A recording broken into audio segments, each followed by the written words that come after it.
Hey everybody, welcome back to War Budgies and Fallout Season 3, the Choose Your Own Adventure Welcome to Daylight campaign. So the results of voting from last week. First off, we had over 60 votes for where to do the settlement, which I thought was really cool. So thank you guys, keep turning that out, that was awesome.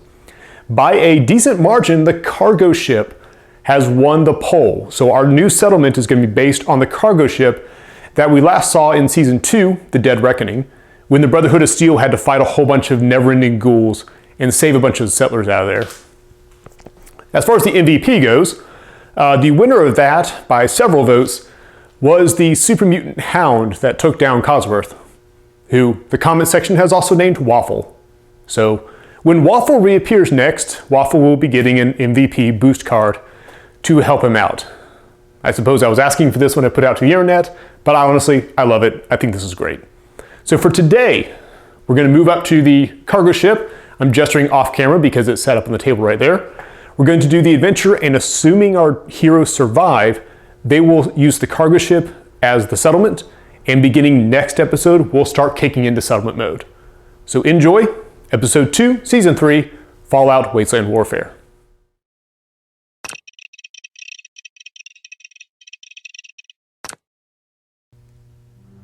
Well, there it is.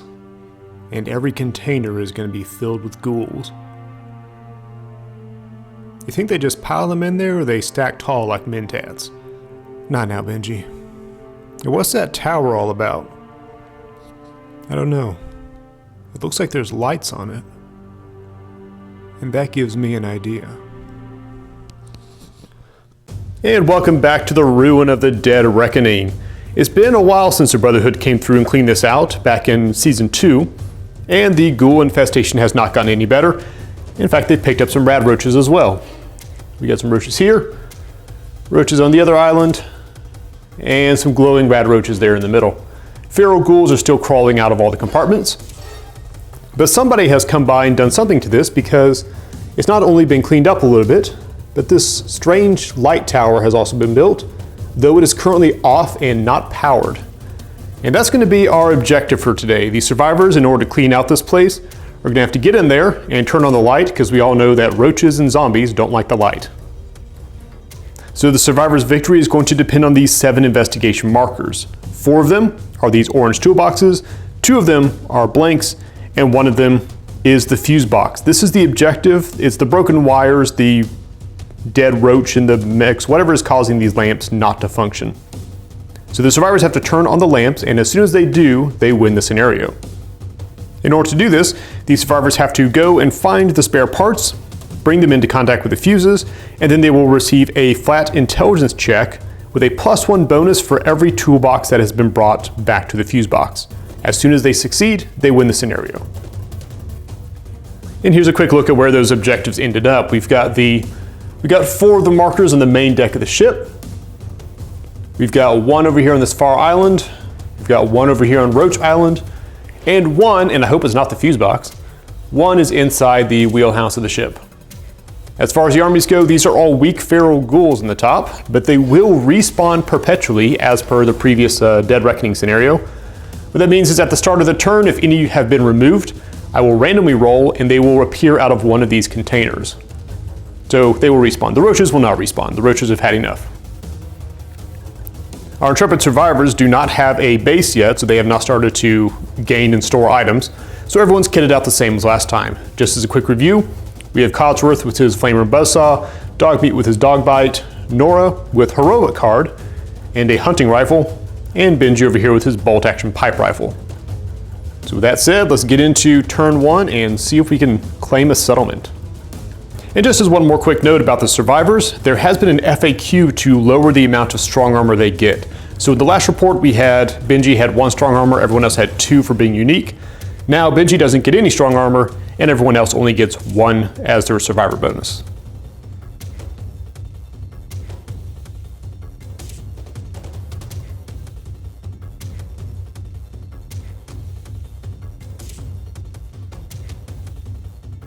And just to kick things off, Codsworth is going to go first, taking an easy red move up onto the platform, which is going to give him line of sight and range to the first 3 investigation markers. So let's see what we get here. Marker number 1 is empty. Marker number 2, also empty. This doesn't bode well. Marker number 3 is spare parts. That's, all right. Well, all the easy bites have gone. And he'll follow that up with a flamethrower shot into the rad roaches. Hitting on 6s with a blue die for short range. Good hit. The star will set it on fire. John's inner pyro is happy. It's going to be a good day. 2 physical damage against 1 physical armor. And they block 1, take 1. If you haven't played with rad roaches before, they do have 4 health in this game. And when they reach half health, their attacks get a little bit weaker, which is good news. Our randomly selected AI opponent is going to be this group of roaches over here. As a reminder for this scenario, the water is considered to be difficult terrain. It is passable, it's just difficult, and it will inflict 1 rad on anyone who starts their activation inside of it. Now for these roaches, they have rolled attack the nearest. So they're going to look over at that island, skitter down into the water, and being slow to difficult are only going to splash orange forward. Because that's not terrifying at all, swimming roaches. And back in the rock, Nora has decided that is not okay by any stretch of the imagination, and she'll take a hunting rifle shot into the roaches. But first, some VATs. VATs roll for Nora. No VATs. Hunting rifle on 7 with 2 green die for long range. Beautiful hit. That's 3 physical damage against 1 physical armor. And they take all 3. That knocks them down to 1 health remaining, so Nora will turn and put her second shot into the flaming rad roaches on the plank. Still hitting on 7s, 2 yellow die this time for close range. 7s it is. 2 physical damage against 1 armor. And they take 2. And she's going to leave them alone for her quick action shot because as soon as they activate, the fire is going to kick in and turn them into crispy roach bacon, which is probably the least favorite thing I've ever said on this channel. And so her quick action shot will be over into these guys just to try to finish them off. Hitting on 5s for the quick action. And it's a hit with an armor break. No swimming roaches today. But all the gunfire has attracted the attention of this ghoul back here. He's going to jump down. Orange. Take an orange shuffle in between there. His second action is also a move, and he'll end up here on the other side of the crates, moving towards the action. And just follow the flaming rad roaches, and if you fall into the radioactive sea, you done gone too far. And our boss man Benji is going to move up onto the platform, tuck it behind the Codsworth, and he's going to put a bolt action pipe rifle shot into the ghoul on top of container 5. He's hitting on 3s with a black die for long range. He really misses his melee weapons. But he hits with an armor break.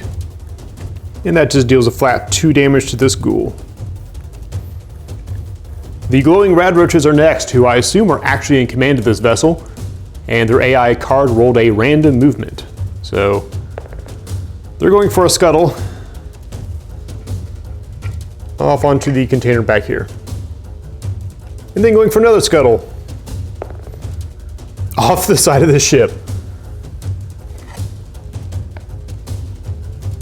I think they've had enough already. I'm sure somebody out there is confused. The glowing rad roach AI card, if you roll movement, they move in a random direction. So he rolled movement twice and just kind of wandered off. As for dog meat, he's going to go hunting for spare parts because we are on a timer here. We've only got like 5 rounds. So he's going to splash into the water. Has 1 move. And even in difficult terrain, he can easily make it up onto this box for his second move. And he's got enough of his range in order to see this token, more spare parts, and just barely in range for the Roach Island, which is our fuse box. All right, so the game now is the survivors have to get at least one of these toolboxes into contact with that fuse box and make a successful intelligence check in order to start up the light tower.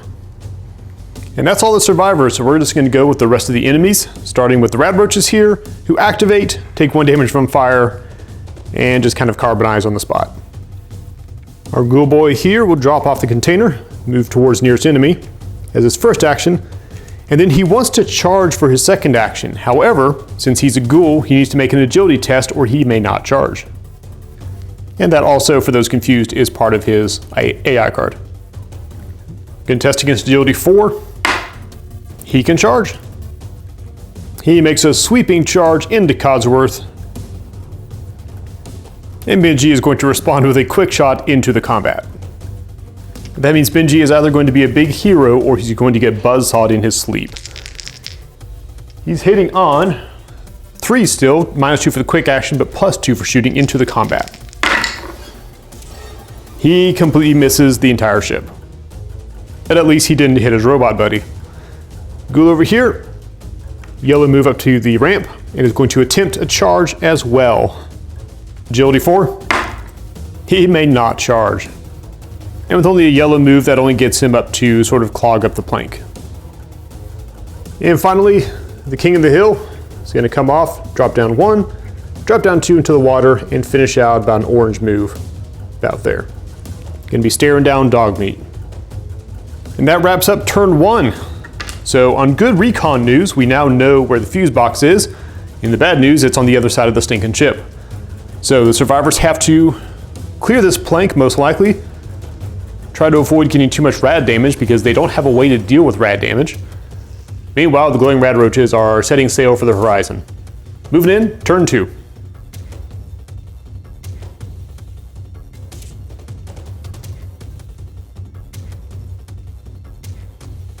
And in the absolute absurdity that can only occur in Fallout, we've drawn the Mole Rat Tunnel again as our event card. So for the second game in a row, some mole rat is going to pop out of a tunnel, wonder who's on his lawn, and then probably just go back in.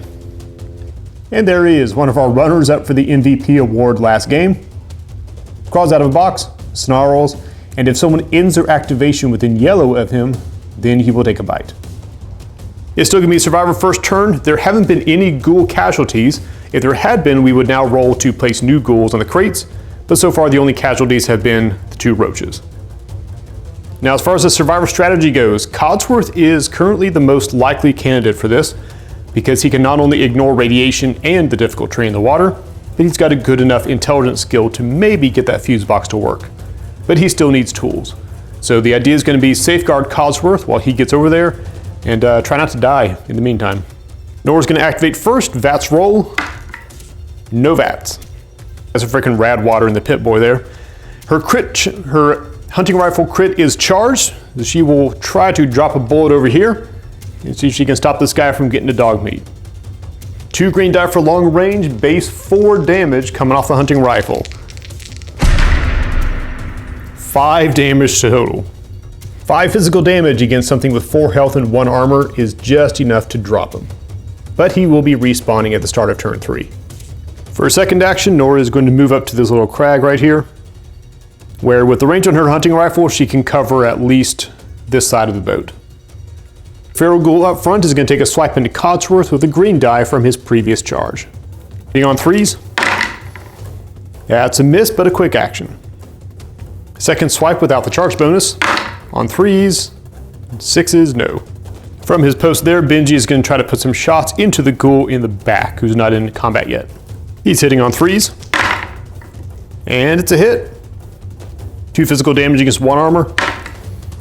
And 2 go through. Foul up his second shot. And hard miss. And the ghoul in the back is going to attempt a charge action again into Codsworth. Agility 4. He may not charge. And so he takes sort of an Amblin casual stroll into combat with Codsworth, which is going to trigger yet another quick action from a heroic Benji. Still hitting on 3s. Hey, well, he hit the combat. Now let's see who he actually hit.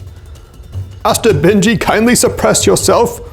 He's going to be shooting at here for his target, so it's going to be 1, 2, 3, and 4. So 1 or 4 for his target, 2 for the other ghoul, 3 for Codsworth. And the winner is... That was good, it's not Codsworth. It's 2 physical damage against 1 armor. He drops him. Heroically not shooting his allies, Benji drops that ghoul off before it can make its attack. Back on the plank, Codsworth is going to declare a move action, out of combat, and moving towards the fuse box. The duel does get a swipe on ones and hits. It has 2 physical damage against Codsworth's 3+1 armor. And he saves it, but that will remove his strong armor bonus. Codsworth putters off, leaving Benji to handle that nonsense. And we'll take a second move. Again, he ignores difficult terrain because he's a Mr. Handy. Putting him relatively close to the fuse box, but also removing him from the combat. The ghoul on the boat will scramble around the mole rat. Take his first move to get over the ledge. And let's check some distance here. He will try to make a charge into Dogmeat. Coming in on 4s. No, he may not charge. So he'll just do a little splashing forwards, orange, to where Dogmeat is. Unfortunately, he does not get bit by the mole rat. And I don't know what mole rat tease is for, yeah, you'd better run, but I assume he says it. Dogmeat's gonna be having none of this, and he will retaliate. At the Hound Dog special, hitting on 6s. Excellent hit. You know what? I completely forgot to run the dog handler part. So we'll resolve this attack and then we'll give Dogmeat some VATS. 2 physical damage against 1 armor. Saves 1, takes 1. Dogmeat generated 2 quick actions with that, one from the die and one from his dog bite, rolling a star on that. So let's give him some VATS and see what he's up to. VATS for Dogmeat. Well, his VATS work better than Nora. 1 VATS. Alright, so Dogmeat's got quick actions for days. He's going to make a quick action attack into the zombie. Cool. Whatever. Hitting on 4s, Hound Dog special. Oh, hard miss. Alright, then he'll use his other regular attack on the zombie, on the ghoul. And misses that too. Wow.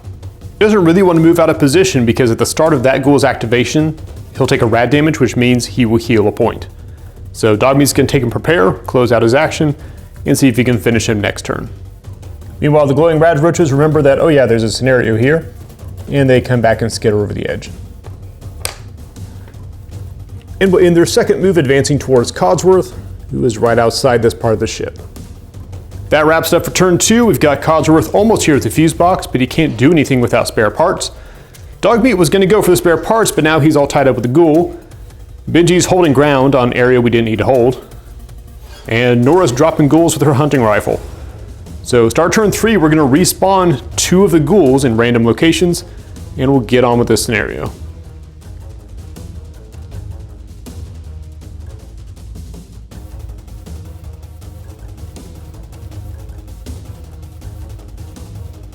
Our event card for this turn is Distant Gunfire, which is not a big priority for anyone else. We've got plenty of gunfire to ourselves. For the next turn, we've got the little flip icon, so we're going to get a Eerie Mist. Seems appropriate. So on the next turn, on turn 4, all attack skills which are not melee are going to be at -2. Of course, his job well done. He has frightened off all the intruders. The mole rat goes back into his box. Have a look at the survivors for turn 3. We're going to lead off with Dogmeat, getting a VATS roll for being close to Nora. Dogmeat VATS. No VATS. But Dogmeat will try to finish off this ghoul before he can take an action and start getting healed up by the radiation. Being on 6s. Nope, no luck on the first shot. Going for a second shot. And just barely. And those 2 points of damage go straight through his armor with that armor break, but the mushroom cloud means he's now at a -2 with a broken arm for the rest of the game. Problem is that is all Dogmeat's got for this round, and it is over to the bad guys. I suppose bad guys is kind of relative, isn't it? This ghoul's going to activate. He heals 1 immediately from being in the radiation sea, and he's going to attack Dogmeat. Hitting on 1s because he has a broken arm. Nothing on the first shot. And nothing doing on the second shot. Dogmeat tied up there, we're going to go over to Nora to roll for her VATS. Nora's VATS. Hey, there we go, finally paying off. Nora's first action is going to be to take a shot at this ghoul over here to try to give Benji a clean run up the plank. Hitting on 7s with yellow die for close range. And it's a hit with an armor break.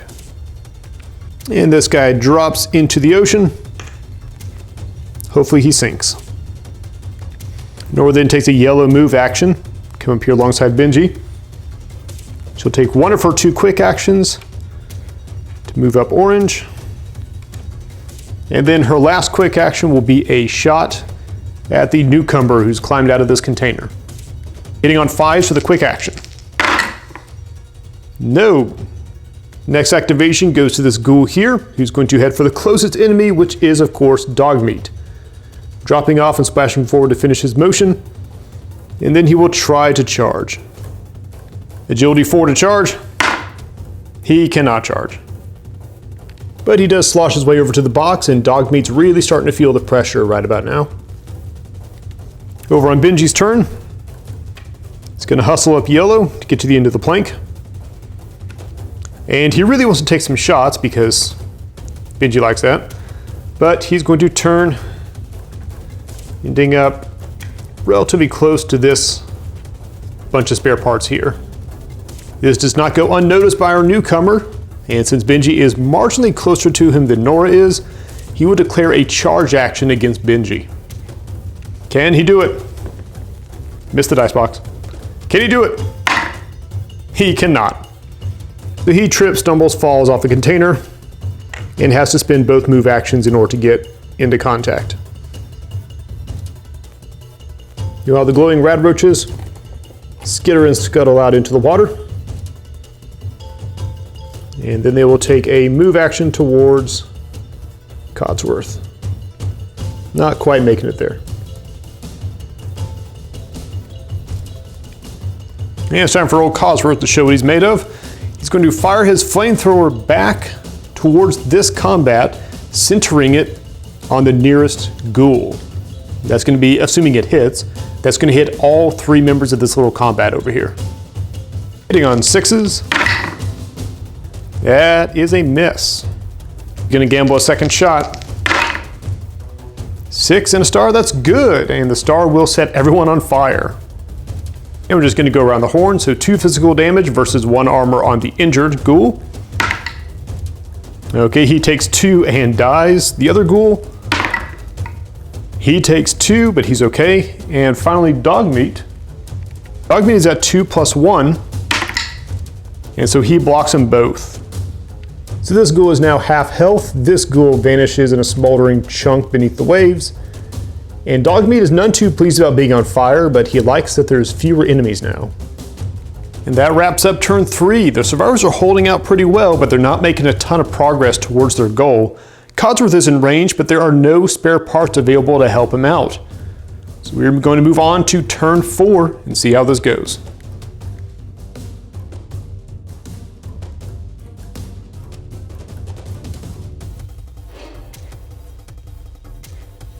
As a reminder for this turn, there is an eerie mist that has settled in, reducing all non-melee attacks to -2. We had 2 ghouls to respawn. We have 1 who respawned over here, not where we want to see him. And then we had 1 who respawned in front of this pile of spare parts, also not really where we want to see him. Survivors know they're running out of time and they really can't keep fending off ghoul after ghoul after ghoul all day. So we're going to make some bold plays here, starting with our boy Dogmeat. Start his activation, he takes 1 point of damage for being on fire, and we'll roll to see if the fire goes out. Does Dogmeat get lucky? Nope, not today. Maybe he'll get lucky with VATS rolls. He does get lucky with VATS rolls. So thinking through this kind of carefully, as carefully as I normally do, Dogmeat is going to declare a move out of combat and up onto the railing with his first full action. The feral ghoul is hitting on 1s, and does not hit. Even over difficult terrain, it is not hard for Dogmeat to splash his way up onto the side of the ship, and he will pick up, or bite, or whatever, these spare parts.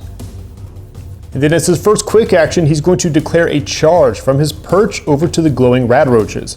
His normal charge is a staggering blue length. He's going over difficult terrain and a quick action, so he's down to red, which is still plenty to make it base to base with the roaches. And normally he would select a dice for his close combat attack, but he's not going to do that because Dogmeat is too clever today.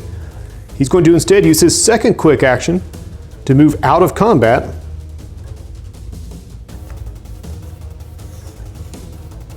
and closer around Codsworth.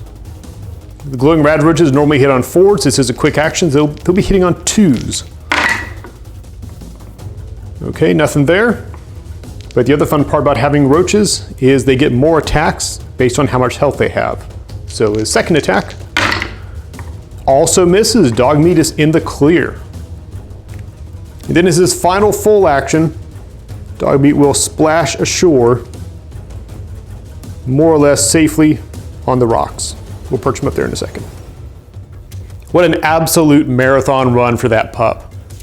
So off the box, onto the ship, grab the stuff, splash into the water, duck around, and make it up onto dry land at the end of it. But on the ghoul side of things, this guy here is not inclined to let Benji get away so easily. Hitting on 3s. Oh, there's the first hit from the ghouls. 2 physical damage against 2 physical armor. And he only blocks 1. Benji takes 1 physical damage, which is then converted to a rad damage because this is a feral ghoul. Feral ghoul coming in with the second attack. And that one misses. And Codsworth is going to set aside his desire to set more things on fire. He'll take a red move right up the rocks, again ignoring difficult terrain. She'll put him into contact with the fuse box, and Dogmeat has the spare parts. They are within sharing distance. So these two are going to get one shot, because we only have one toolbox so far, at turning these lights on. But Codsworth has an intelligence 7, so can he be the mechanical hero we all know he can be? Yes, he is, like a boss he is. So Codsworth pulls the fuses out of Dogmeat's mouth, shoves them into place inside the fuse box. Everything clicks, and this deep hum starts to happen all over the ship. All these vibrations, and with a sudden blast of light, this light tower illuminates the entire deck. So the ghouls go shrieking and fleeing from the light. The glowing rad roaches just kind of submerge. I'm sure they won't be back later. And this is a survivor victory, as they now have control of what will one day be a fine settlement. That's kind of strange, isn't it? Where do you think it's plugged into? I don't know. Something underground. You think we should turn it off? No. Things that fear the light need to see it, and people that need the light need to see it. For now, we have a home.